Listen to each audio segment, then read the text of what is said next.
you something. When did survival become your normal? Not just surviving the hard seasons, but surviving every day. Getting through the week, keeping the peace, making yourself smaller, living carefully, choosing what feels safe instead of what feels true. Somewhere along the way, many of us stopped asking, what makes me feel alive? And started asking, what do I need to do just to get through today?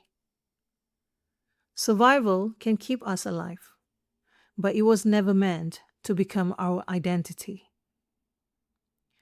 I know what survival feels like. When I came home after spending nearly 2 months in hospital following my ruptured brain aneurysm a few years ago, surviving was exactly what I needed to do. Because simple things like watching TV, making myself something to eat, or even having a phone conversation will completely drain me. I kept wondering why I was so exhausted all the time, until my doctor explained that even those everyday little things required a huge amount of brain energy. He told me I had to stop after every couple of activities to lie down, close my eyes, and let my brain rest for at least 30 minutes. So just imagine living your life every day like that. Doing 1, 2 activities, you have to rest 30 minutes. Doing 1, 2 activities, rest 30 minutes. So that means you have to have this 30 minutes break multiple times throughout the day. That became my life. Rest, recover, repeat. Rest, recover, repeat. I had gone from someone who running a business, organizing community expos, speaking and creating, being part of a US freedom and political campaigns, which led to a winning election, traveling, and looking forward to a year of fully booked with exciting projects, to wondering if this was all my life will ever be.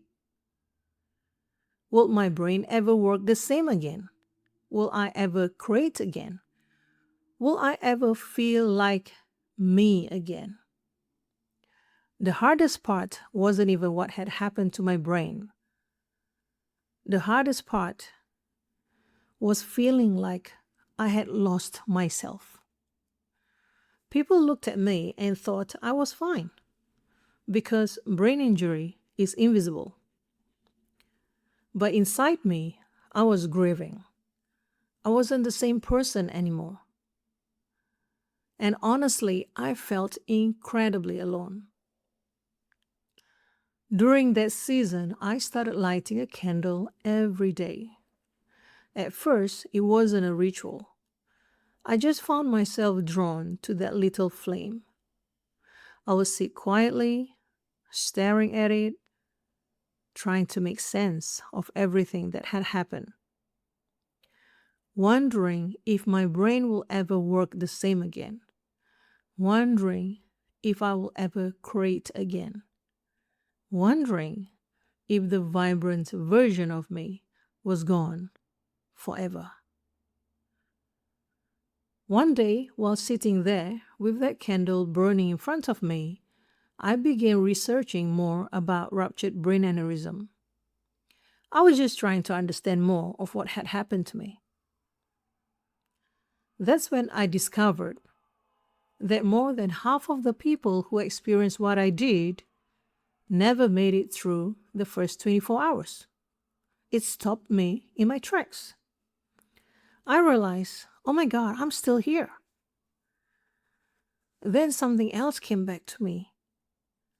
During my second brain surgery, I saw something which was like my life highlighted reel.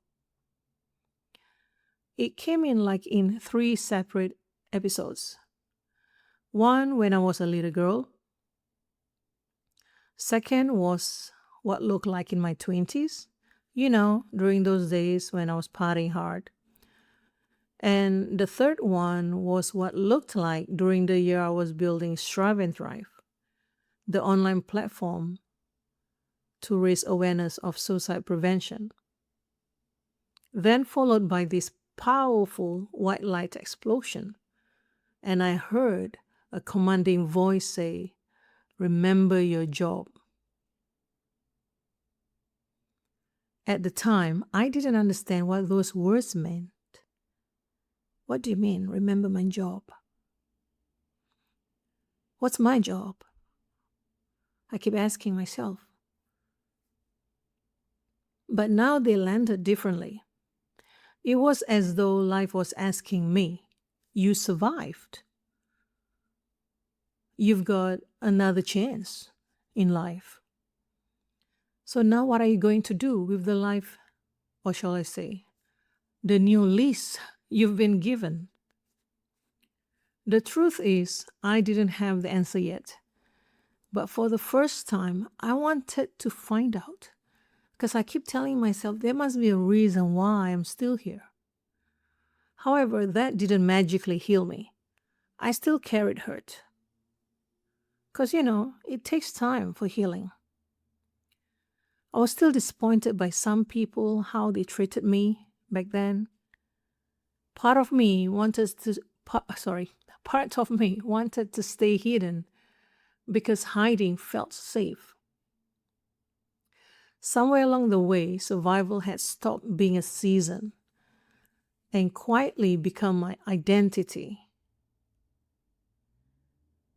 But I also realized something. I couldn't heal with a closed heart. I couldn't create from bitterness. I couldn't become who I truly was while only trying to protect myself. So I started choosing differently. I started to remember who I truly am, who that person is. Very slowly, I started to connect to my heart more. I began putting myself first, protecting my peace, setting boundaries, doing the things that brought me back to life instead of keeping me stuck in survival. And every day I kept lighting that candle. Eventually, I realized why. That tiny flame had been reminding me of something all along. Even when the fire feels small, it's still fire. And somewhere along that slow healing, I realized I wasn't trying to become someone new. I was finding my way back to the woman I had always been, the real me. She hadn't disappeared. She was still there, like the flame, quietly waiting beneath the fear, the grief, and the exhaustion, waiting for me to remember who I had always been.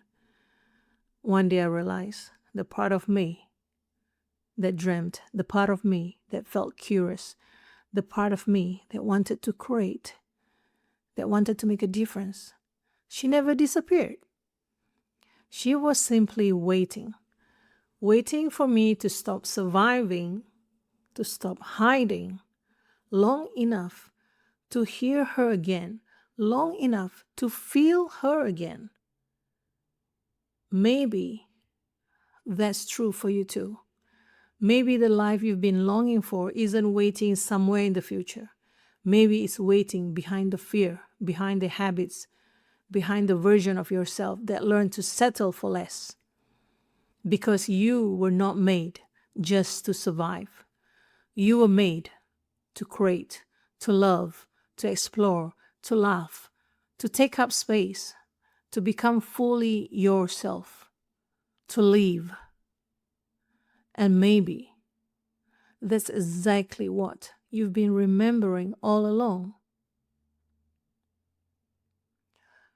Until next time, please remember, you were never made just to survive. You were made to live. And most importantly, remember who you are. I'll see you in the next video. Thank you for being here.